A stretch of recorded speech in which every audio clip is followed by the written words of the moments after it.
Coucou, j'espère que vous allez tous super bien. Bienvenue dans l'une de nos capsules avec Connie et Pam. Nous allons parler en effet de l'affaire d'Alexandra. Ça fait franchement des mois que cette histoire est en train de perdurer et je n'ai franchement pas pu avoir peut-être le temps ou alors je prenais du recul pour essayer de voir franchement et de comprendre ce qui se dit. Jusqu'à présent, les choses ne sont que denses dans cette histoire et rien n'est clair.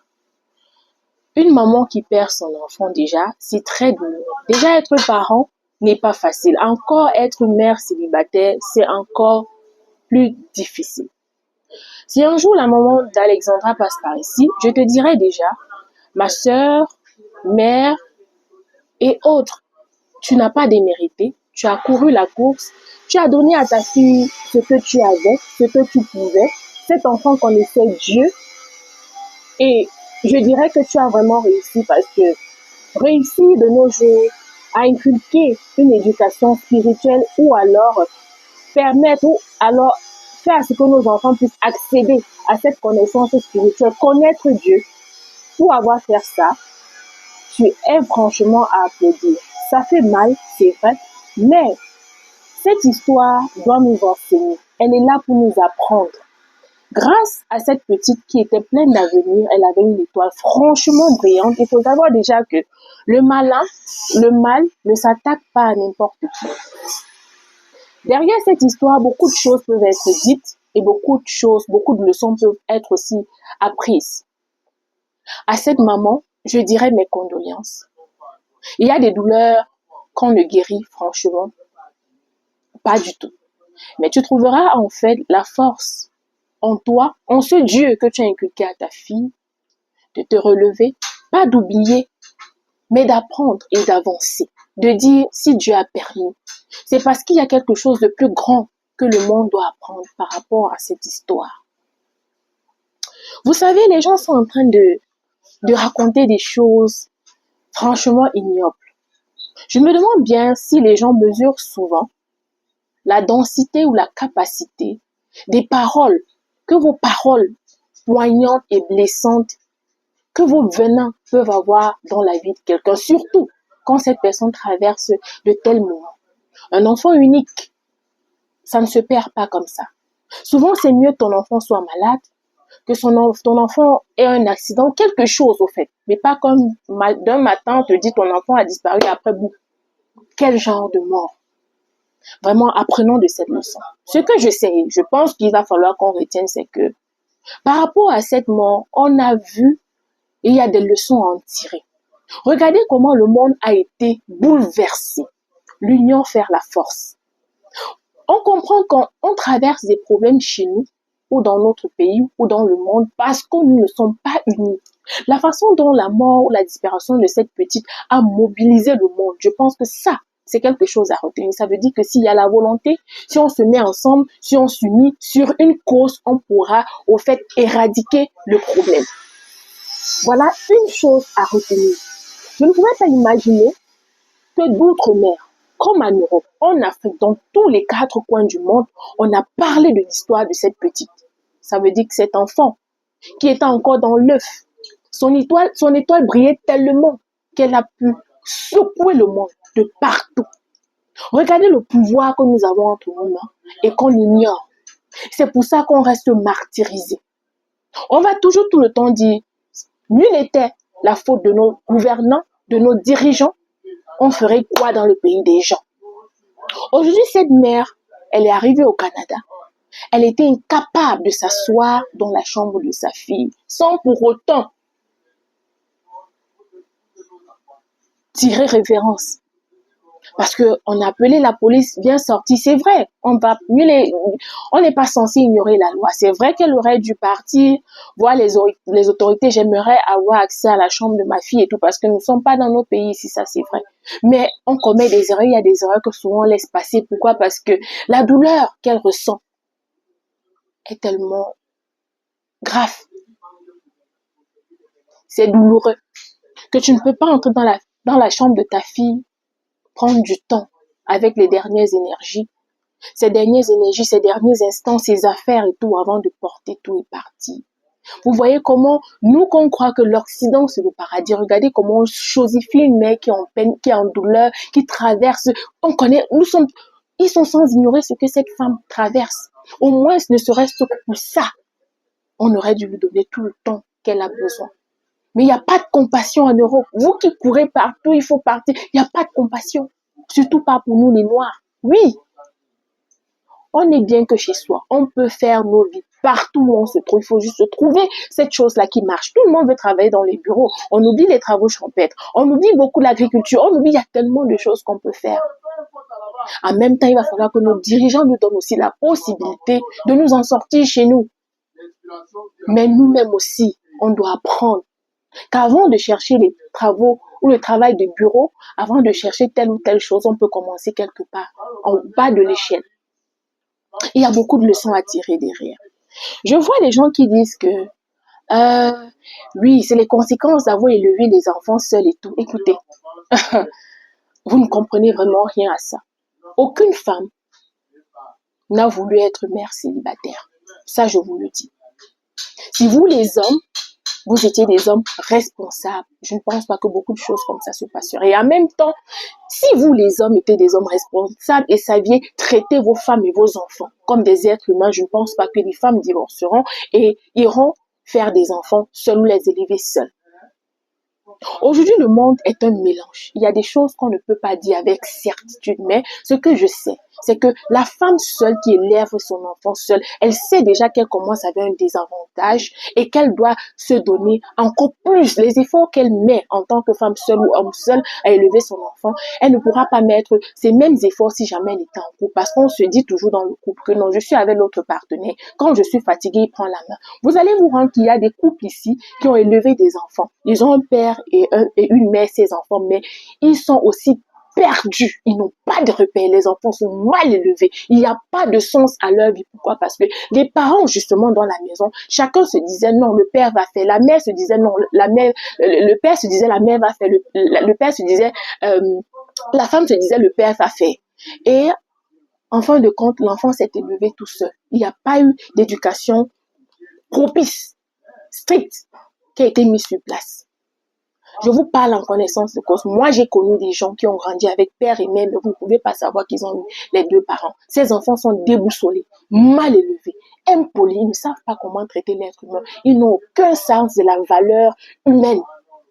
Tout ce qui est important pour eux, c'est le matériel. Ils sont prêts à tuer et à mettre le monde à sang et à froid. Pour ça, ils n'ont pas d'amour ni pour leurs enfants, ni pour personne. Ça, vous appelez quoi? C'est encore l'histoire des parents célibataires? Non. Il va falloir que chacun apprenne à mettre souvent des restrictions quand vous voulez parler des choses que vous ne connaissez pas. Il y a des femmes qui sont veuves, elles ont élevé les enfants, sans pour autant les gâter, non. Il y a des femmes qui sont célibataires, pas parce qu'elles ont voulu, parce que tellement à force d'être abusées, elles ont trouvé que ce n'était pas bon ni pour elles ni pour leurs enfants. Il vaut mieux pour ces enfants d'avoir des parents séparés, sains, que de les avoir dans la même maison en train de se détruire. En contrepartie, détruire aussi ces enfants-là. Il va falloir qu'on essaye de mettre les choses dans des contextes réels. La vérité est que un enfant qui grandit sans la stabilité des deux parents ou sans la présence émotionnelle, physique, spirituelle de ces deux enfants a déjà un déséquilibre. Ça, c'est vrai. Mais maintenant, combien sont mariés avec père et mère et que les enfants sont autant investis, les parents sont autant investis d'élever et d'éduquer leurs enfants? Combien? Avec des sociétés qui nous obligent aujourd'hui, le père et la mère à travailler. C'est ça la vérité en effet. Vous êtes là, vous criez partout. Oh, les éducations, oh, les mères célibataires. Arrêtez d'abuser les femmes. Commencez à vous traiter, commencez à vous comporter comme des hommes dans le sens propre du terme. Parce qu'aucune femme ne va laisser un homme qui la traite bien ou aller se pavaner dehors. Non. C'est ça la vérité. Il y a des hommes qui peuvent être des bons époux, mais des mauvais pères. Il y a des hommes qui peuvent être des bons pères, mais des mauvais époux. Et il y a des hommes qui peuvent être les deux. Et ça, souvent, c'est rare. Je pense qu'il est temps que chez nous, en Afrique, on arrête de pointer l'autre du doigt et on commence à prendre nos responsabilités en main. Écoutez, une fille qui grandit sans l'amour la présence de son père à côté d'elle, ou pas seulement une fille, tout enfant qui grandit sans l'amour ou sans la présence de leur maman à côté, ils ont un désavantage qui est quoi? Ce sont des enfants qui vont grandir, ils n'auront pas d'amour. Ce sont des enfants qui n'auront pas le sens de ce qu'on appelle l'amour en eux. Les câlins, ils ne sauront pas donner l'amour parce qu'ils n'ont pas réussi. D'accord? Pareil que des enfants qui grandissent sans la présence de leur père, ils ont un problème d'estime de soi. Parce que quand il y a un père qui est présent, pas seulement physiquement, dans tout le sens propre du terme, il fait à ce que ces enfants ont cette assurance-là, que quand ils marchent, ils sont sûrs d'eux. Généralement, quand je parle, je prends souvent l'exemple sur moi. J'ai 2 enfants, j'ai une fille et un garçon. Je suis mère célibataire. Je n'ai jamais voulu être célibataire, non. Mais à force des abus, je me suis rendu compte que j'allais perdre mes enfants et moi-même dans les abus. Et demain, mes enfants devraient être, en effet, le reflet de tous ces abus. Et ils devraient être des problèmes, non pas seulement pour la société, mais pour moi-même et pour eux-mêmes et pour les épouses qui vont épouser et pour leurs enfants. J'ai dit non à ça. D'accord? Donc, actuellement, je suis en train de voir ça. Mon garçon, il est plein d'amour. Pour un garçon, être aussi doux, affectionné, attentionné, je vous assure, j'ai réussi de ce côté. Maintenant, du côté de l'estime de soi, c'est là que je suis en train de travailler. Il faut la présence d'un homme parce que souvent quand je parle à mon garçon, il n'a que 3 ans, c'est comme c'est l'air qui passait. Parce qu'en tant qu'homme, peu importe qu'il soit petit, il a cette sensation de dominer. Il n'y a que son père ou une présence masculine qui pourra lui dire, dis à mon fils, hey, et puis il comprend. C'est pour ça que les 2 parents ont leur place. Vous avez compris? Pareil que ma fille. Mes enfants, quand ça vient à ce qu'on appelle amour, kindness, love, ils ont de l'attention, ils ont de l'amour, ils ont tout ça. J'ai réussi là-bas parce que c'est ce que la mère inculque aux enfants. Maintenant, du côté de l'estime de soi, où elle a besoin que son père lui dise, ma fille, tu es belle, ma fille, ma fille, tu as ceci, ma fille, elle manque ça. Par contre, pour m'accompagner, j'ai des frères, j'ai des amis que j'ai mis en train de travailler là-dessus. Le point, c'est de trouver l'équilibre et de trouver la balance. J'ai des amis que quand mon fils me dérange, j'appelle. Quand il vient dire, hey, mon fils se range. Pourquoi? Parce qu'il sent que ça, c'est la présence masculine. Je suis en train de travailler sur le fait que ma fille, elle a dit que, maman, ma maîtresse m'a dit que je suis belle. Maman, ma maîtresse m'a dit qu'elle m'aime. Mes amis m'ont dit qu'ils m'aiment. Quand tu lui dis que tu ne l'aimes pas ou tu lui dis quelque chose ne va pas, elle se sent mal. Ça, c'est le côté que le père devait assurer. Malheureusement, ils n'ont pas eu ce genre de père qui pouvait le faire. Donc, ça ne servait à rien même que je reste avec ce père parce qu'il n'avait pas cette culture. Donc, il y a des choses comme ça que je pense que dans l'entité familiale, chacun oublie un peu trop son rôle. Être un père n'est pas seulement être celui-là qui donne la nourriture, qui va chercher l'argent et tout. Non, être un père, c'est être là avec tout son esprit, tout son corps, tout son âme, avec tout, c'est s'investir. Parce que chaque parent, il a un rôle. C'est pas pour rien que Dieu a conçu le mariage comme étant l'entité ou l'environnement où on doit élever des enfants de manière stable. Par contre, aujourd'hui, il y a des gens qui vont te dire qu'ils sont mariés. Ils sont en couple. Il y a un père et une mère. Mais quand tu regardes l'éducation de ces enfants, tu regardes la manière dont les enfants se comportent, tu regardes même la manière dont les parents ils se comportent, tu vas dire, ben ça c'est de la foutaise, ça ne me sert à rien d'être dans un foyer. Et nombreux sont des foyers comme ça. Combien d'entre vous prennent le temps de vous asseoir en tant qu'homme ou femme, de prendre le temps de dire, je regarde les cahiers de ma fille, qu'est-ce que ma fille a fait, de demander à l'enfant comment était ta journée, de rassurer votre enfant, sortir, faire des balades, avoir des conversations avec vos enfants, peu importe qu'ils soient petits ou grands. Combien d'entre vous faites ça? Vous avez seulement la longue ou la grande gueule pour venir dans les réseaux raconter que, oh, les mères célibataires, oh, les pères célibataires. Oui, s'il va falloir que je sois célibataire pour pouvoir assurer une éducation propice et bonne à mes enfants, trouver la balance qui pourra venir combler le fait que je suis mère célibataire et qu'il y aura peut-être que ce soit des amis, mes frères et tout pour combler la partie du père. Je vais le faire que de rester avec un père qui est aussi inutile que présent. Il faut se dire des vérités. Vous passez le temps à sortir vos venants, arrangez vos maisons d'abord. L'entité du mariage, c'est quelque chose qui doit être restitué et restauré à son sens propre et initial devant Dieu comme Dieu l'a conçu. Est-ce que vous êtes en train de faire ça? Combien d'entre vous connaissez même la présence de Dieu dans vos vies conjugales? Combien d'entre vous, dans vos vies là, vous êtes couple, hommes et femmes, connaissez même quel est l'essence de l'éducation ou du fait que vous soyez ensemble? Combien d'entre vous?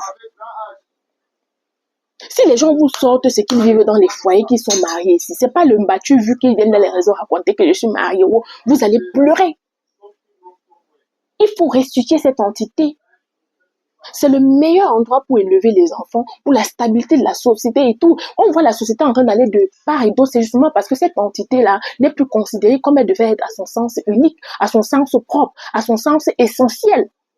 C'est pour ça qu'il y a tout ce qui se passe dans la société. Sinon, s'il y avait des foyers ou des mariages conçus comme l'éthique le veut, comme Dieu l'avait conçu, où le père et la mère sont ensemble, ils se traitent de manière bonne, ils traitent les enfants bien, ils créent un environnement sain, serein et qu'ils invitent Dieu à l'intérieur. Ce que la société ne va pas en couille comme on a la société qui est en train d'aller là. Vous croyez que qui va voir un bon homme ou une bonne femme, il va refuser d'être avec pour aller être ou élever les enfants seuls? Vous connaissez ce que c'est d'élever les enfants seuls? Il faut souvent respecter les pères et les mères célibataires. Oui. Parce que vous êtes dans les foyers là-bas chez vous comme ça. Nombreux sont dans les foyers comme ça, mais c'est un seul parent qui assure l'éducation. Nombreux sont dans les foyers comme ça, mais c'est une seule personne qui fait le travail de deux. Quelle est la différence? Vous devenez plutôt un poids pour le partenaire qui porte tout ce fardeau-là. Ça, c'est la vérité que vous refusez de dire. On compte au bout des doigts les foyers où les enfants sont dans le foyer, le père et la mère réussissent au sens à leur donner une stabilité, qu'elle soit financière, psychologique, psychique, physique et tout dans son entièreté du terme. On compte cela. Arrêtez de jeter vos venins sur les gens. Éduquez-vous spirituellement, physiquement, socialement sur ce qu'est l'entité de mariage, ce qu'elle devrait être. Et vous commencez à appliquer ça chez vous. Pour que demain, on n'ait plus la société qui est vraiment perdue, comme on a une société perdue là. Vous allez vous rendre compte aujourd'hui, regardez au moins la société. Quand vous regardez les femmes qui élèvent leurs enfants seules là, regardez comment les enfants sont battantes. Elles savent chercher l'argent. Elles ne tolèrent pas du n'importe quoi. Pourquoi? Parce qu'on les a inculqué que, hey, mon bonheur, ma paix ne doit souffrir de rien. Et puis c'est ça. Vous passez le temps à vouloir abuser les gens. Vous voulez que les gens restent parce qu'au nom d'être mariés. Ça ne sert à rien.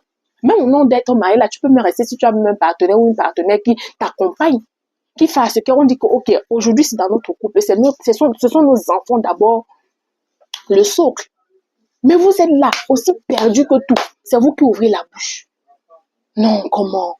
Il faut changer avec les comportements, changer avec les mœurs. En tout cas, sur l'affaire d'Alexandra, la vérité finit toujours par apparaître. Je dis à cette famille, à cette mère, porte ta douleur. Porte ta douleur et prends ton mal en patience. Si la justice des hommes ne règle pas cette histoire, la justice divine ne va pas manquer. C'est douloureux, c'est lamentable que tu élèves un enfant jusqu'à cet âge-là et l'enfant part comme ça. La petite là avait de l'avenir. Quand tu regardais l'enfant là, tu voyais la carotte, tu vois Naomi Campbell, tu vois l'enfant avait comment? L'étoile de l'enfant était quelque chose. Quand tu regardes physiquement tout, quand tu vois une autre petite Naomi Campbell qui est en train de se lever là, on a tué, on a mis l'enfant à terre. La mort de cet enfant l'a fait mal. Je ne connais pas cette famille, mais ça fait mal. Juste comme ça. Comme ça, on éteint cet enfant. Et vous venez raconter lancez, vous venez, apprenez à compatir.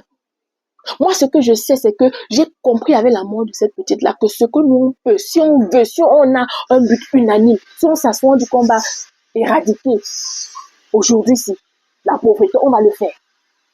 J'ai vu les gens se mobiliser de partout. Les médiums se sont mis, les prophètes, les marabouts, tous ensemble. Les gens ont prié partout. Ce n'était pas seulement une histoire du Congo, c'était une histoire de tout le pays, tout le monde s'est levé pour cette histoire. Voilà comment on doit se mobiliser quand il y a un problème. Ça veut dire qu'on peut arrêter les guerres, ça veut dire qu'on peut arrêter beaucoup de choses. On a le pouvoir, mais on ne sait pas comment utiliser ce pouvoir.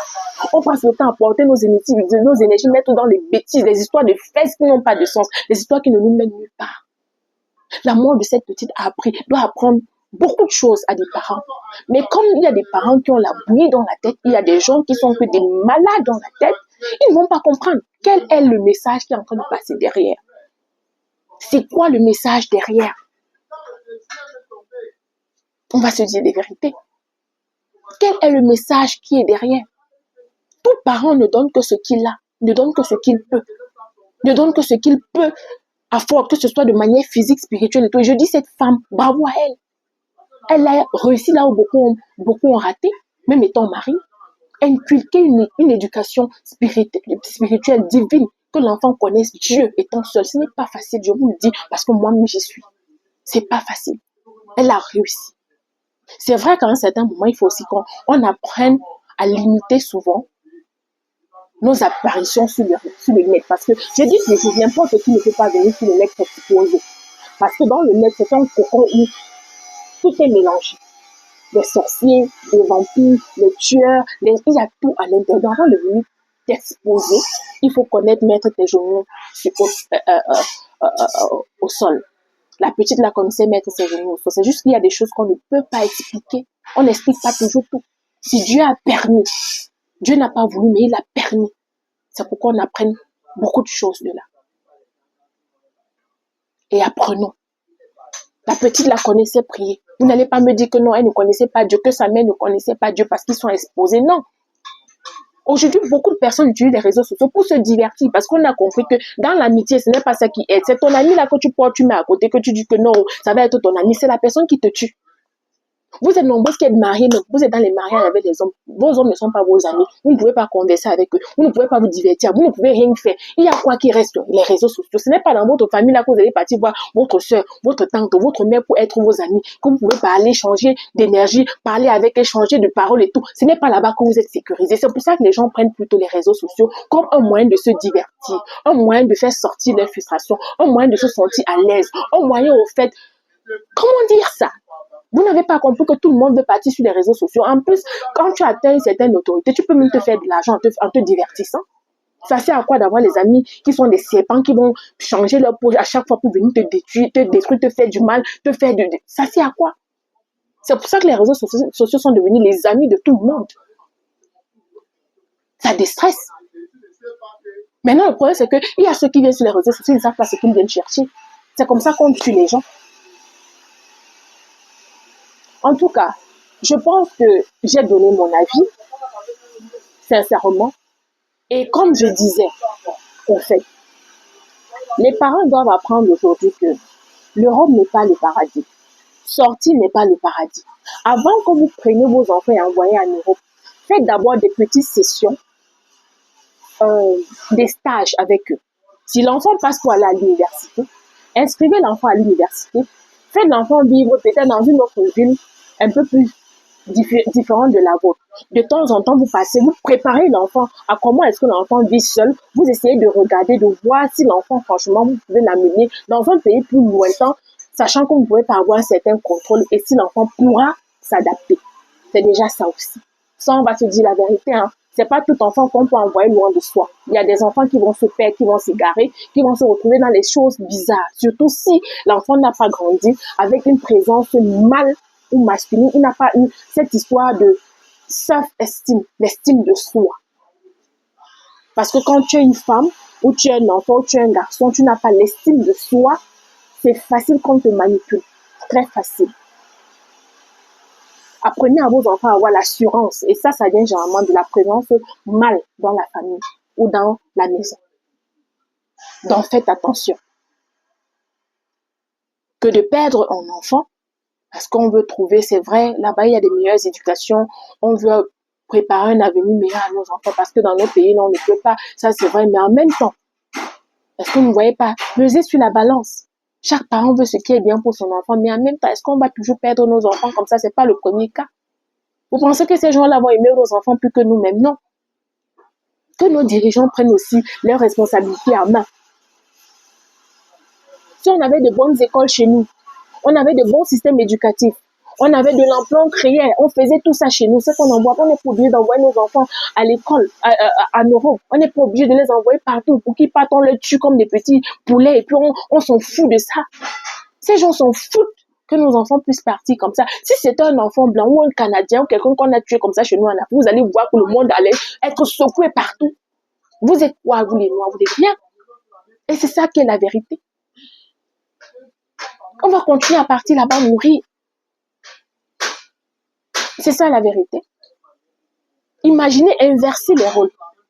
Vous pensez que ça devrait seulement passer comme ça? Non. Cette histoire n'est pas claire. Mais à un certain moment, je pense qu'il va falloir que la maman puisse avancer. Et pour avancer, c'est vrai qu'avant d'avancer, il va falloir qu'elle mette d'abord des éclaircissements sur ça. C'est qu'elle n'aura pas la conscience tranquille. C'est son seul enfant. Donc, s'il vous plaît, soyez un peu tolérants. Comprenez cette dame. Ça fait très mal. Si vous n'avez pas encore perdu un enfant, ne venez pas la juger. Arrêtez de pointer du doigt les gens. Arrêtez de mettre vos venants malsains dans les histoires que vous n'avez jamais expérimentées. Si ce n'est pas pour aider, fermez-la. Parce que vous ne connaissez pas les douleurs des gens. Vous ne connaissez pas ce que les gens traversent. Occupez-vous de votre propre vie. Si vous voyez que ce que vous allez seulement verser est négatif, est mauvais, occupez-vous de votre propre vie. Parlez de cela en sourdine, que ça reste avec vous. Vous n'avez pas besoin d'exhiber votre négativité dans la vie des gens n'importe comment. Vraiment, ça, la sonnette d'alarme est déjà là. Si un parent ne comprend pas, tant mieux. En tout cas, bisous et à plus. Au revoir.